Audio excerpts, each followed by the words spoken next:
Hello, everyone. Welcome back to the Comets Tale podcast. This is our second episode of the 23-24 school year. I am Michael Klein, the superintendent of schools here at North Polk. And I'm Hunter Flesher, communications director. On this episode, we are joined by two members of our district leadership team. Mr. Matthew Blackmore serves as the district director of student services, and Mr. Matt Eichhorn, our high school activities director. So we have named this one the Southside Mats because both of these gentlemen hail from the south side of Chicago. So welcome, and thanks for joining us today. That's right, baby. Go Sox. I heard that. I heard that there. I like that. Gotta get that in. Hey, thanks for having us. Yeah, appreciate it. All right, well, we got just a handful of questions here, but feel free to reciprocate, and we will answer any questions you may have for us as we go today. So both of you actively involved in athletics growing up. What was one of your favorite high school sports memories that you can share with us on this podcast that is being recorded right now and being shared out? Go ahead. Yeah, so I'm the elder statesman here. I've got Eichhorn by about 4 years, and I went to Lockport Township High School. It's about 30 miles southwest of Soldier Field. And Matt went to Victor J. Andrew High School, probably about 20 miles southwest of Soldier Field. And, one of the things when we get together and we start talking baseball. Like high school baseball was a big deal for us. Yep. I got to play for a legend in Jimmy Hall, and you got to play for Frank Gasner. And I'll let you talk about Coach Gasner here in a second. But the baseball duels that we would have between Lockport and Andrew, those Thunderbolts were for the ages. Oftentimes it was for the conference championship. The SICA West when I was there, and I think it moved over to SICA Blue, which is a South Interconference Association. Yeah, that was Southside and Interconference Association. I was SICA West as well. So SICA West, okay. So, but just, you're talking about gritty, blue-collar guys. The dads are ready to go at it in the stands if there's a bad call. Just the color of the uniforms. We were maroon and gold. These guys were black and gold, and it was always playing. It was playing to win a title or win a championship, and there was no love lost between the two schools at the time. And this was baseball, and then obviously we would see each other on the gridiron as well as in basketball too. And I just think I go back and I think about running out a ground ball for Coach Hall, being scared of what Coach Hall might say. I can't even imagine on your side of it, but it was win at all costs. And I know the way that I grew up, just like you, Maddie. We're gonna bring our lunch pail and show up and show out and give our best effort, win or lose. And most of the time it was win against Andrew, but there were some losses in there too. Well, I'll tell you what, in my 4 years of high school, so we're gonna count freshman year baseball, then sophomore year baseball, and then varsity the next 2 years. We were 0-8 against Lockport. I never beat Lockport for whatever reason. They were our. My junior year, we were state runner-ups. We had 4 losses. 2 of them were to Lockport. Like we couldn't figure out how to beat that in my time frame. But I will say in my my high school career, playing for Coach Ganser and the Thunderbolts of Andrew, I got called up to varsity my sophomore year, and we made it to state, and we placed 5th, and then we were state runner-up my junior year, and then we finished 3rd my senior year. So just knowing that the year was always going to end at being at the state tournament and getting a trophy and being part of that, and there's a rich history of Andrew baseball players going on and playing at the next level. I think between my sophomore and senior year, I think I played with, and this was just on my own team, like 12 guys that were drafted at one point or another. My catcher, that was in my grade class, Nick Tresniak, was drafted 51st overall by the Padres. We'd go out to games, and they would sit. There would be scouts just waiting for us because no one would run on them. Yeah. And so they had to watch him throw in pregame, right, and get his timing. And then because of that, my best friend Garrett Jones ended up getting drafted by the Braves because there were scouts at every single one of our games. And so just really cool. Baseball towns, softball towns too. Yeah, softball was tremendous. You talk about best memory. Although I love baseball, for me it was football. We were terrible. We were awful in football. We won 1 game in 2 years, my junior senior year, and it was against another school in your district. So the way that Illinois works a little bit different than Iowa. Iowa here, you're a K-12 school district, oftentimes wearing the the same colors and the same mascot. But in Illinois, it's much different. You could have an elementary school district and then transition over to a different middle school district, or junior high, as we call it, junior high, and then to a high school district. Well, District 230, where Matt grew up, had Victor J. Andrew High School, the Thunderbolts. You had Carl Sandburg, the Eagles, and then you had Amos Alonzo Stagg, the Chargers, okay? Well, we actually beat Stagg my senior year, and we thought it was like the Super Bowl. We were so excited that we actually won a game. We won that over at Stagg. So out of those 3 District 230 schools, Andrew was a powerhouse, Sandburg was a powerhouse. We got Stagg that year. And then I was fortunate enough, and we'll maybe talk about it later, but I got to come back and teach at my high school at Lockport and then win a couple state championships, which was really cool. But, just the feeling of persevering, getting over the top, and getting an initial win, just like you talked about. In baseball, was a struggle against Lockport. For us, it was just putting points on the board, but, never giving up and having that attitude of, even though things didn't go my way today, maybe tomorrow's the day. Yeah. It finally happened for me, and I remember that like yesterday. There you go. Yeah. How about you? Same. Excuse me. I never played football, and I played some basketball, but that I was not very good at that sport. I'll tell you that. Baseball was it, and just making the memories and working hard and knowing that you were doing it for your teammates and guy next to you, and that's what the coaches instilled in us all the time. So yeah. All right, we're gonna stick with the Chicago theme here. What is the farthest away, mile-wise, you've ever heard someone say that they were from Chicago, but really it was a far-reaching suburb of the town? I love how you reference Soldier Field as the point of Chicago. That's for our listeners. Yeah. Everything is. I mean, everywhere in the city is an hour away. Like, hey, it takes about an hour. It takes about an hour. Yeah, 45 minutes an hour. No doubt. It takes an hour. That's a great question. And I want to know, because Matt's going to talk about Milliken here. He went to college in Central Illinois. I went to St. Ambrose on the good side of the Mississippi River in Davenport.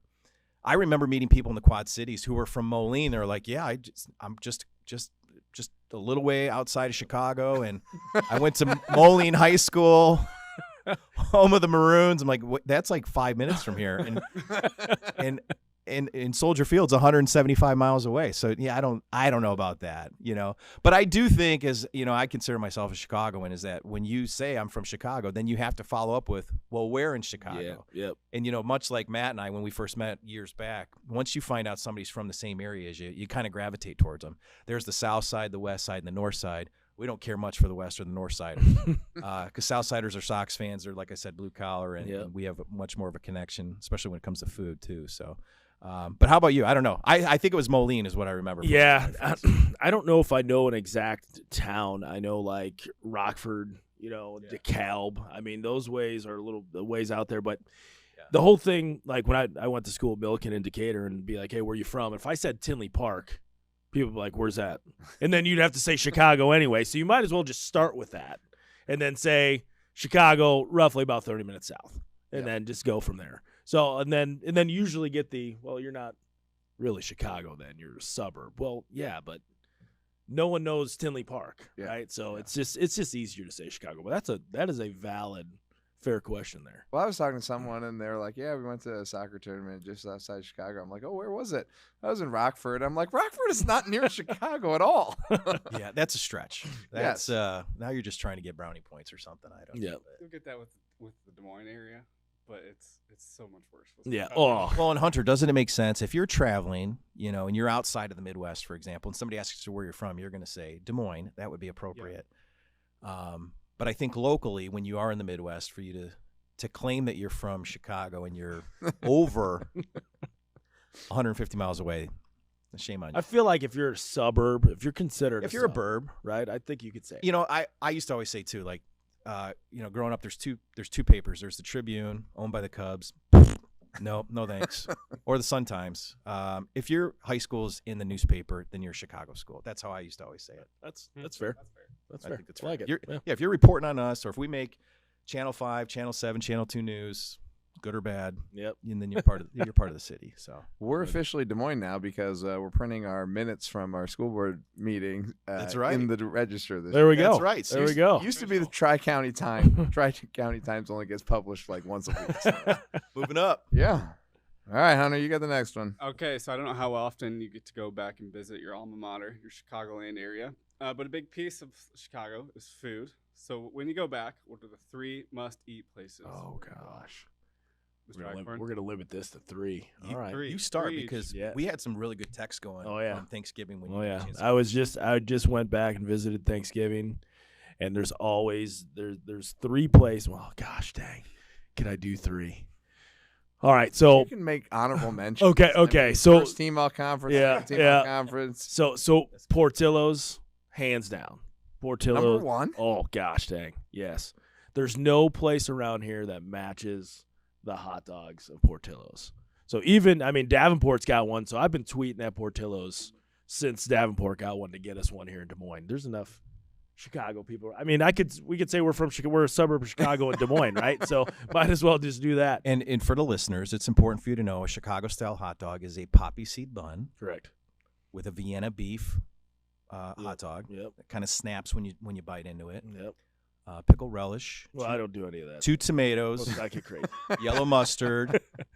2 sport peppers.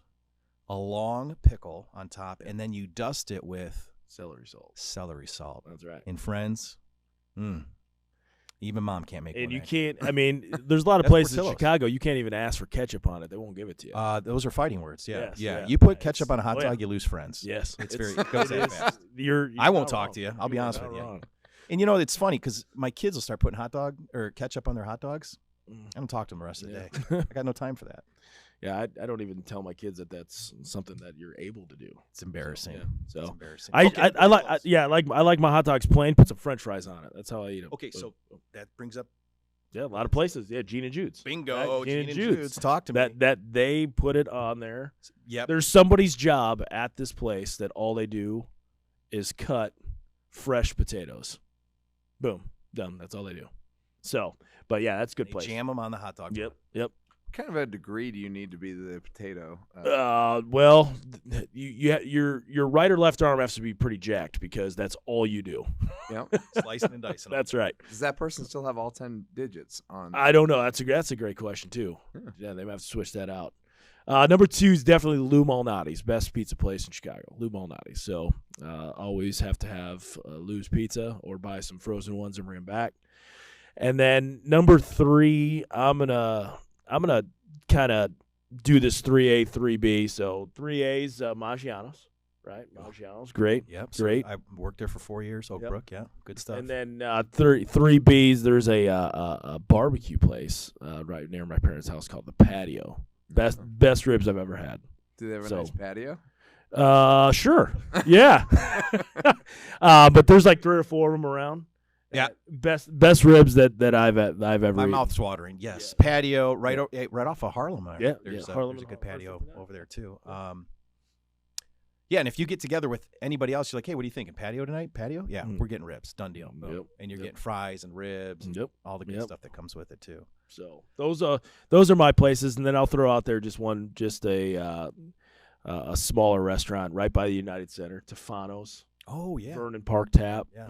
That place is phenomenal. It was on Diners, Drive-Ins, and Dives at one point. It's a family friend of my grandpa from way back in the day. It's been in their family for I don't know how many ever years, and that food is just fantastic. So I'd throw that one out there. What do they serve? Italian food. Oh. Yep. And then I'm just gonna be. My mom makes the best lasagna, so I don't eat lasagna anywhere but my mom's house. So that's it. Okay. 'Cause I don't trust anybody else's lasagna. Thanks, Mom. So hopefully on that the traveling admin, no one makes lasagna. For the Okay. viewers' context, Mr. Eichhorn's palate is quite limited. Yes, that is also accurate. That is also accurate. That's a good point. But you did a great job. You brought up some great places. I would echo all of those for sure.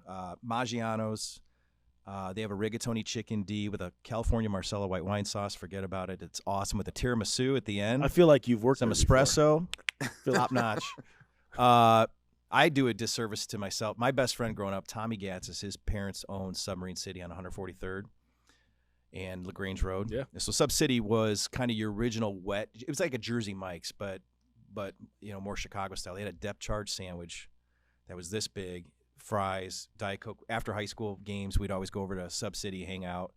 A lot of good things went down there. Sometimes some other things went down there. That's just part of it too. But really the food scene kind of is probably the biggest thing I miss, Matt, is that depending on what you had a flavor for that day, you could have anything within, a mile of where you're at. If you wanted pizza, if you wanted hot dogs, if you wanted a beef sandwich, if I went to Portillo's, I'm getting a combo hot, wet with jardiniere. What does that mean? That means I just ordered a beef sandwich on Vienna French bread with an Italian sausage. I'm going to dip that in the au jus sauce, and I'm going to dance it up with hot peppers, jardiniere, wrap it up in foil. Forget about it. Yeah. So good. And then the fries and then a cake shake, right? About the cake shake. Right. So they take a piece of chocolate cake, they jam it in, the ice cream, they blend it up, and then every bite's got ice cream and real cake in it healthy. too. They don't blend it too much. No, they like to leave it a little chunky. You've had it before, I've had Mr. it Klein. before, Yeah, yeah. absolutely. Back in Davenport. How about El Famous Burrito? Well, okay. Now, I was saving that one for last. Oh, my fault. El Famous Burrito is in the home of Tinley Park, right off of 159th in Harlem. Mm-hmm. Not too far from I-80 if you're getting off the interstate there. Football-sized burritos change your life. These things are monsters. Back in the day, back in the mid-'90s, they were $5 a burrito. I don't know what they are today. Yeah, I don't but know. I tell you, you say it, and I just get a little excited. Yep. So El Famous Burrito too Drove was past it the other day. Yeah, oh yeah, Oh, just yeah. looking right at Oh, you. yeah. Oh, yeah. You probably should stop. So yeah, the food scene is really good. Whether you want to dine in or if it's fast food. It's funny. Even to this day, I really don't think about I want to stop at a fast food place because I'd rather stop at a mom and pop shop, right? Something like a family-owned restaurant if you can, because the quality is going to be so much better. But No doubt. hopefully we'll get a Portillo's out here. I know there's one Yeah. in Bettendorf, That's Davenport. Davenport area, Yeah. so the Quad Cities. Yeah, Yeah. Quad Cities. For sure. Maybe. We'll Hopefully. see. All right, so I'm pretty sure I know Matthias's answer on this one here. But pineapple on pizza, yay or nay? I feel like that's like ketchup on a hot dog. Ooh. I won't be a part of it. Yeah, I'm No, out. I don't want I'm anything out. to do with it. That's why my wife and I actually prefer Giordano's over Lou Malnati's because we like pineapple on pizza. And My wife- Lou doesn't even have the pineapple. No, Yeah, but you're not going to yeah, get it yeah. there. No. Yeah, Yeah. my wife's the same way. She'll eat pineapple on pizza, but it does not belong there. Now, we did celebrate Michael's birthday this morning, and we had breakfast pizza. Now, I'll tell you this. I didn't ever have breakfast pizza until I moved to Iowa. Never. Did you? Nope. I mean, that's an Nope. Iowa thing. Didn't even know it existed. Yeah. They're putting eggs on there and sausage on a pizza, and I think it's absolutely amazing. Yeah, it is. And when I tell friends and family back home about breakfast pizza, they're like, that doesn't make sense. Why would anybody do It that? doesn't. It doesn't because there's also like the liquid cheese on there. There's definitely It is liquid cheese. I know. You can It's get so it all good. day I long know. too, 'Cause not that's the just served sauce. at breakfast. Yeah, Correct. yeah. So, I think Yeah, that's Casey's shout does a out good to job of Casey's. that. Yeah, Absolutely. no doubt. Casey's No has doubt. done a great job with that. So, Very good. All right. Well, we'll start getting into the professional questions here. What made you guys get into the field of education? yeah, I think simply for me, my high school football coach, Brett Coy, I got to meet him going into my senior year, was his first year. I saw the way that he came to work every day, the way that he dressed, the way that he taught. He was our math teacher, my math teacher. He was all business. He was a younger guy getting in the game. And he just kind of emulated the things that I wanted to be, as going into college and then coming out of college and being a young man and being a husband and a father. And I just saw myself, like him, like George Chart, another football coach of mine, Coach Hall, I played baseball for. And I think it's those role models that really have a lasting impact on, what kind of success you're going to have in life and how you're going to deal with adversity and how you're going to deal with success. And I think, like I said, I was lucky enough to come back after college and teach and coach at my high school and coach with the guys that I once played for. And that, that's one of the greatest gifts I've ever had in life, was to go from player to coach and be in the locker room and start scheming and strategizing, scouting, to win championships, to lose tough games, but to learn on how to deal with all those parts of life. I think that's the reason that even today, now that we obviously don't work together or whatnot, but those are the things that stay with me, as my career has kind of evolved and moved over here to Iowa and all the different roles I've had. Those are the things that are my core traits. Those are my core values that stick with me. Yeah. Okay, so state championship ring, you got one. I have 2 state championship rings from coaching, and I have a state championship ring as a former athletic director at Ankeny High School. We won 5 state titles the year I was the AD. So Softball, baseball, football, co-ed golf, girls soccer. where are these rings currently at? I have them. I'll bring them to school tomorrow.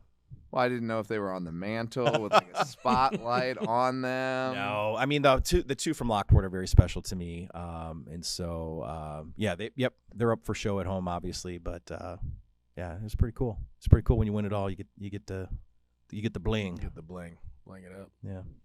For me, like going through college, it wasn't really in the cards for me to be in education. If I'm being honest, right? I was a communication major, wanted to be on the radio or TV, doing some sports broadcasting, and I was playing baseball at the time, and didn't really think about what the future was going to hold because I was just having a good time and playing college baseball, right? And then you graduate and you move back to Chicago, which is the third largest TV market, and no one wants to hire somebody that has zero experience, right? So what I did, just similarly to Matthew over here, is I started coaching baseball at Andrew, and absolutely just fell in love with that side of things and wanted to be around baseball and wanted to be around kids and building relationships and how to make them better people. And from there, I reached out to my college baseball coach and said, "Hey, I'd love to get into the college game." And he's like, "I have an opening for a graduate assistant out here in Sioux Falls. Come on out." So Augustana College, went out there. And so there was basically in the cards to be a college baseball coach. And then met my future wife out there and moved to Madison, Wisconsin, where I worked at Edgewood College coaching baseball. And then she got a job back here, and I coached baseball at DMAC. And, coaching, you don't make a ton of money. So when we decided that potentially we were gonna want a family, you start looking around of what other jobs there are, and at that exact moment, activities coordinator at Valley was opening up, and that kind of got me on the admin side of things and being in education, and I was a behavior interventionist for a year, and to this day I still say that was probably one of my greatest years in what I've done in education, because I've had a very good life, and I've had a lot of opportunities, and my family has been tremendous through things, and working in education, you run into some kids that don't have all those things, and being a behavior interventionist opened my eyes to the other side. And for me to be able to help some of those kids through that was a very rewarding year for me.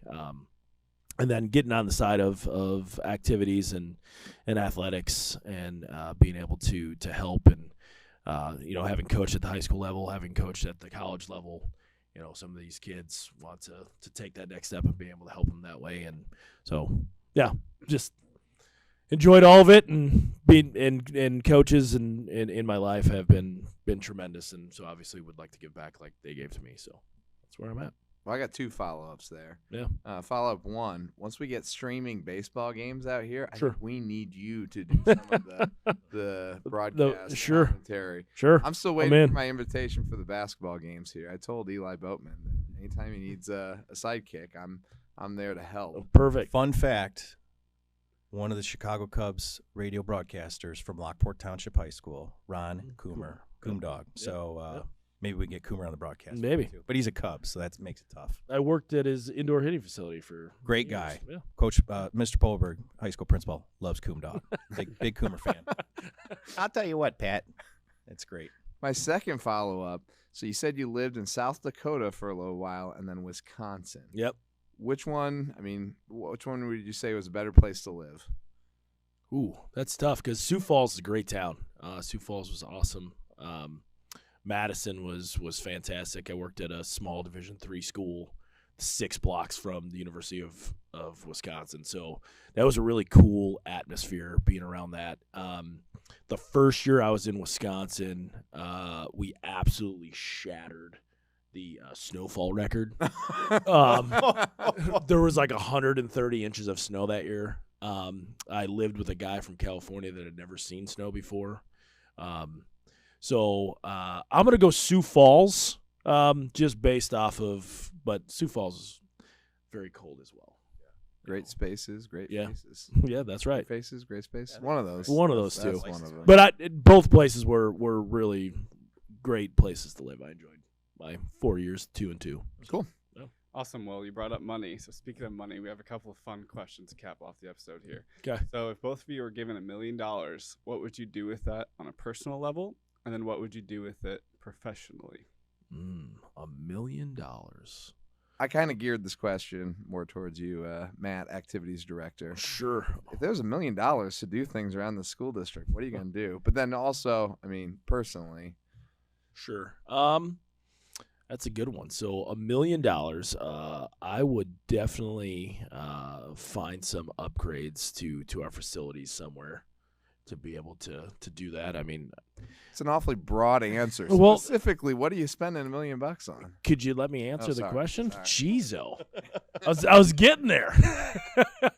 Obviously being a baseball guy, but after the bond passed, we're going to be getting new baseball, softball fields, which would be awesome. So, I would say the first and foremost thing that we would do is get a brand new state of the art video board at the football stadium.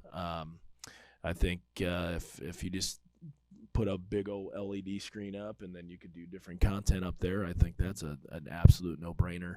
And then probably something similar for the gym, right? And then bounce into the auditorium and check out, see what the sound system is in there, and do we need any more technology in that space? So I would say that I'd say number one is the video board on the football field. Personally, if I had $1 million, I would probably go to the casino and put it on black and see if I could get $2 million. Just kidding. My wife would hate that answer. Obviously I would make sure that my kids were set up for what they wanted to do in life. And I know that's kind of a boring answer, but I would also then probably take a few vacations, maybe get some friends involved in that, and then just invest the rest and see if I could maybe retire a little bit earlier than what was anticipated. So that's where I'm at. That's great. I think for North Polk schools, I had a lot of conversation over the weekend in a graduate school class that I was talking to aspiring teachers that want to become aspiring principals, I should say. And a lot of conversation we're having is around alternative learning environments, or, like an academy where, whether it was a student with a social emotional disorder or issue, students that have extended learning programming, or what we call talented and gifted, but just an alternative site where we can have non-traditional classrooms, if you will, flexible furniture, maybe bring in some experts, maybe bring in experts from the different fields that make up, the Des Moines metro area, where they can come in and speak on behalf of the work that they do.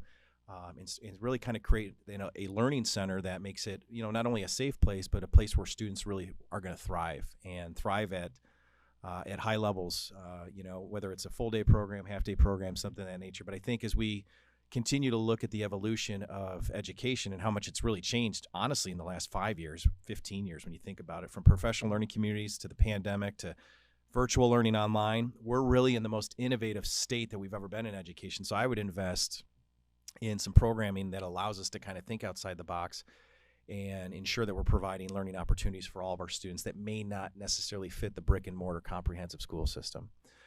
And if it's $1 million, that's a great start. And maybe we can be trendsetters in that. On a personal level, $1 million, I love the idea of taking care of people around you. I would probably start a podcast or a game show where I get to go out and hand out the money to people, because Game show. Love that. I love a lot of times, whether it's TikTok or Instagram Reels on YouTube, I love watching the people that are giving away money.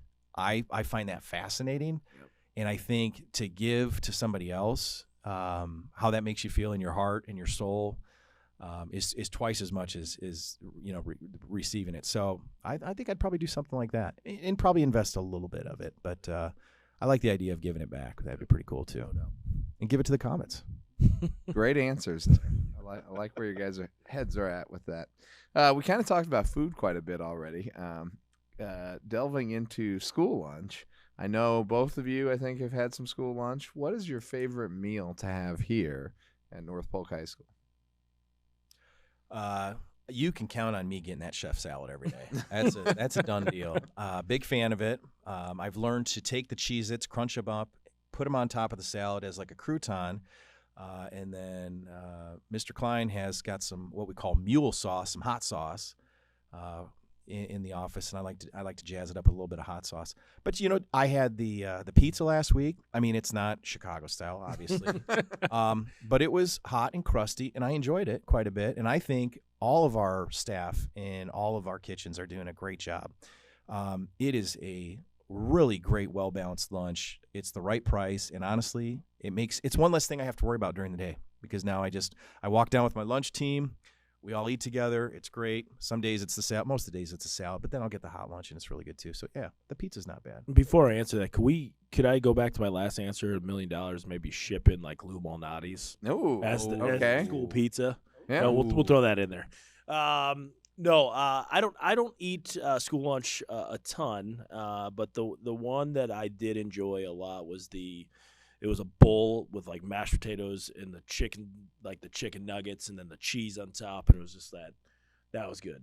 Mashed potato bowl. Yeah, that was good. We have a couple of Iowa boys across from us. There is an urban legend of chili and cinnamon rolls that I've never experienced, and I hear about it all the time from anybody that's native to Iowa. But on the other side of the table, were you able to experience chili and cinnamon rolls at school lunch? Oh, absolutely. Okay. I mean, I want to hear all about this. They pair together like a fine wine and cheese. I mean, what do I want when I'm having chili? I want a cinnamon roll. Kind of the sweet, savory mix of the two. You're like a Pavlov dog, huh? You were trained to salivate. Chili, absolutely, cinnamon roll. Now, I don't know that my school chili was ever as good as the chili dump that we've experienced here at the office. Tremendous. Everyone brings in their own container of about 2 cups of chili, and then we just have a big roasting pan. Yeah. Dump it all in, mix it up. I know it sounds a little weird. It is out of this world. Delicious. We had our second annual chili dump not too long ago. Now, Mr. Eichhorn here did not participate, but he did support. I did. I came down. Yeah, I'm not a chili fan. Yeah. I know, shocking to the listeners already. But you're right. It is surprisingly really good. You bring all these different recipes together. Who knows what you made? I don't know if it's hot, if it's spicy, if it's whatever. But it's chili, so you put it together, and what could go wrong? Yeah. I feel like I'm a better person after it. I feel a lot could go wrong there. I'm just saying. Just saying. I do have a recommendation. So breakfast pizza, obviously from Casey's, out of this world. School lunch-wise, Tuesdays for breakfast is the sandwich, sausage, egg, and cheese on a whole wheat English muffin. The English muffin is not the best part of it, but it's still best breakfast sandwich. I mean, I like it. I can get behind a breakfast sandy. Oh, yeah, I call them sandies, breakfast sandies. I'm a big fan. I will try that next Tuesday. I'm in. Yeah, that's good. That's great. I lost where we're at. All right, a couple more. We've taken a trip down memory lane a little bit. So if you weren't in education, what was your dream job as a child? Yeah. Dream job as a child, definitely an athlete of some sort, playing baseball.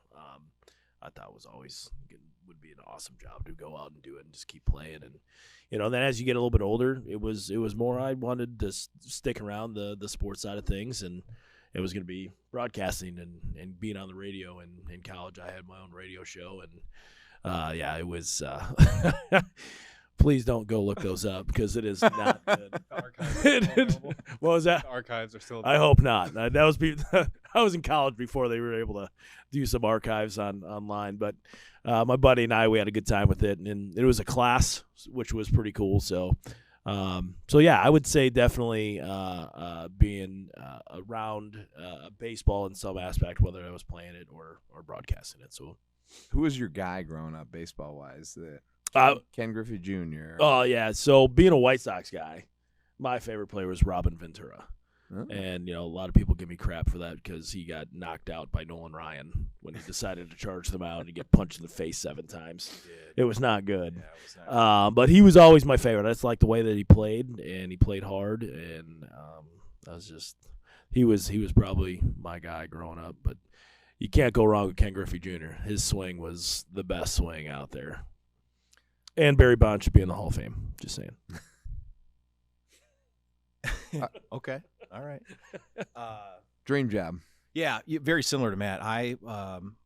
I loved printed journalism. I read the paper every single day. I think I became a really good reader and writer later in life because I read the newspaper every day, front to back. I read it from, I'd start in the sports page in the back and then work my way towards the front, and I just loved it. I loved getting, my grandmother got me my first subscription to SI for Kids. Well, that was a big deal back in the day. I used to get so excited when that came in the mail.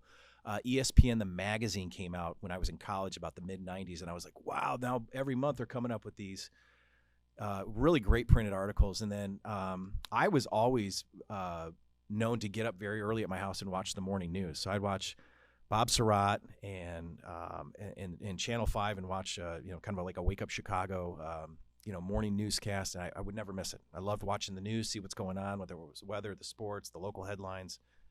And I just, for some reason, we talked about it earlier in the podcast, but once I got to school and I got to meet my heroes that were right there in front of me and I got to see them every single day, then it kind of transitioned to that's what I want to do. And I want to serve other people, and I want to be a servant leadership, and I want to help others as much as I've been helped. And so that kind of took a back seat. Maybe someday that'll come back around. I don't know. But yeah, I think we're kind of in a similar boat there. No doubt. So. All right. What unique talent or skill do you have that many others may not know about? Any juggling or unicycle riding in the bag of tricks? I definitely can't do any of that. But I would say, I don't know if you've ever seen. I've never done this with tap shoes, but if you've ever seen Lord of the Dance with Michael Flatley, I could move my feet. I believe pretty well. I believe there's a high school talent show coming up that. I think we need to see this at. And here's the reason why I'm mesmerized is I heard last week you did a very simple stretching exercise in a team meeting, and there was a hamstring that may have been pulled a little too far. It was this flailing of the legs. Yeah, that's the lower part of the legs are pretty good. Okay. Yep. Yeah, well, yeah, and you're not wrong. That was an accurate. I was worried about you. Yeah, I definitely pulled something. We had the nurse on the yes. hot dial there. Yeah, you're not kidding. Yep. I may or may not have asked about workman's comp and told that would not qualify. So that's funny. My hidden talent is I do impressions of people I work with. And I'm really good at it. And if you put me on the spot right now, I will not do it. But I can do impressions. And it's all in good love. It's because I really enjoy the people I work with. But I like to do impressions or,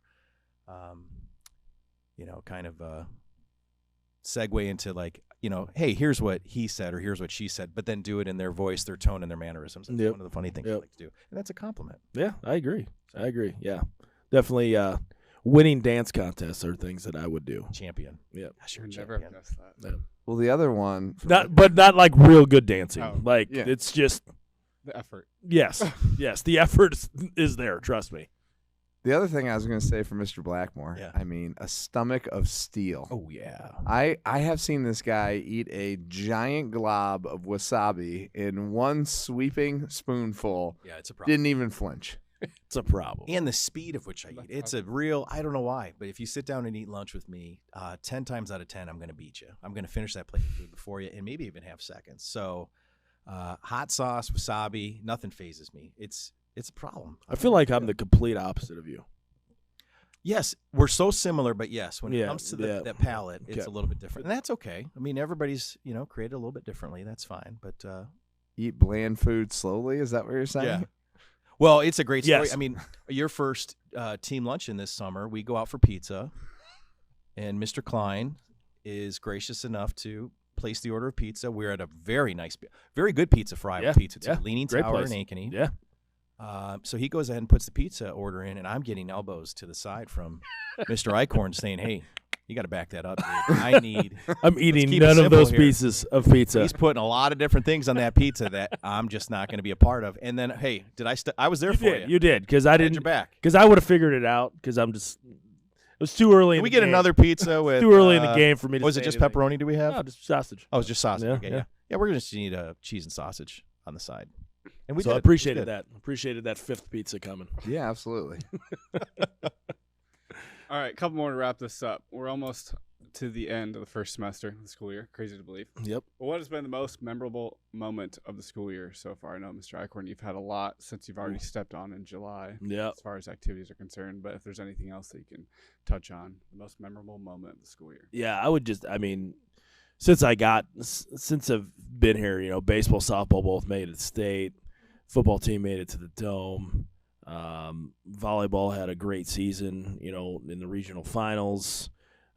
Cross country team, we had a couple people make it to state. Dance team did an unbelievable job at their competition. Winter Guard did unbelievable. The marching band went and watched them at state at Waukee. Beautiful day that day. Oh, it Great was weather. great weather. Yeah. My son was not pleased that it was rainy and 31 degrees, but we got through it.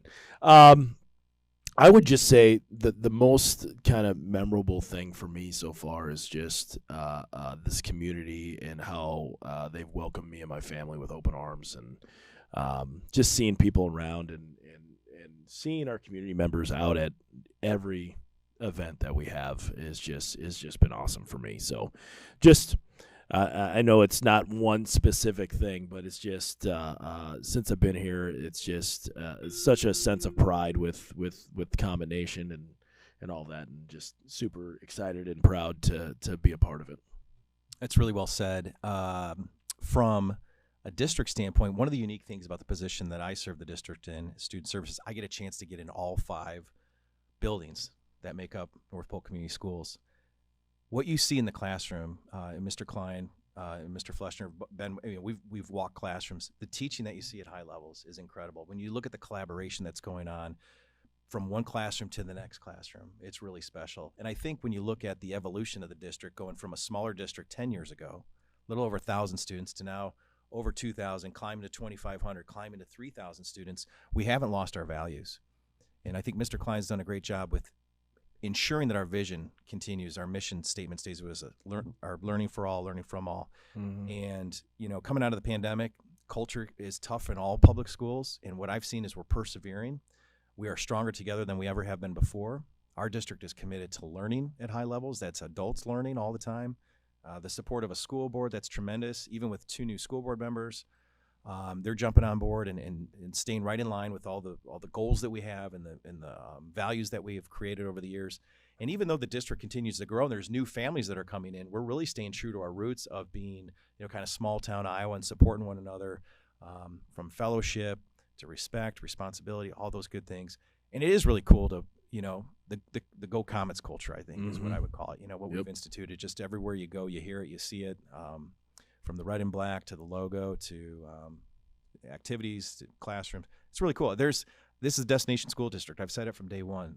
We're very lucky to be here, and it's an honor. And, as far as the best thing of the school year, it's that we're here. We're together. We're always in learning. And I don't take that for granted any day because, as we all know, we lost that a couple years ago. So very, very blessed to have every day together.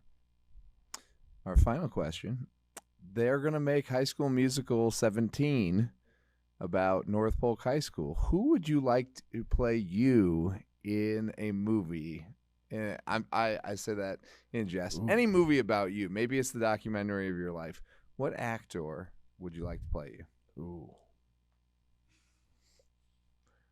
I feel like you've thought about this one. That's a great Blackmore. question. That is. At my grad school class I was teaching, I had one of the students said to me 2 weeks ago that I looked like Carson Daly. Oh, And I act like Carson Daly, which is great if he's doing TRL on MTV back in 2000. I'm fine with that, Carson Daly. But now he's on Good Morning America. I think I'm in better shape. I'm going to shoot for the moon. I'm going to go Leo. If we're going to go big, give me Leonardo DiCaprio. Yeah. That's a good one. Gosh dang, I'm trying to think here. Like, because is it younger me where I had more hair on my head and less hair on my face, or is it I got the bald with the beard going? You kind of look like Bryan Cranston from Breaking Bad a little bit. You got a little bit of that Breaking Bad look. Well, I said this around Halloween time. I think Pitbull If you get the sunglasses on, Mr. Worldwide. Mr. Worldwide, I think Pitbull could play a great Matthias. Funny You Eichhorn. said you can dance. Now it's Funny. all coming. So funny you said that is because when I was working at Woodward Granger, I was the MC for announcing the prom, right? And I wore my suit and I had my sunglasses on, and all the kids were like, "Mr. Eichhorn, you look like Pitbull." And so that's not the first time I've heard it. So we'll roll with that, Mr. Klein. All right, But Pitbull. I don't know how good of an actor he is, but if he could dance a little bit. If anything, that's a great nickname for you. You guys are Pitbull. There we go. Ian, I'll take it. Well, we appreciate your time joining us today. Thanks for being here. Thanks for all that you do for our North Polk students. We appreciate you, and I'm sure you'll be back another episode Would love it. here come on back. into the future. Southside. Yep. Thanks for having us. Go Comets. Go Comets, baby. Appreciate it.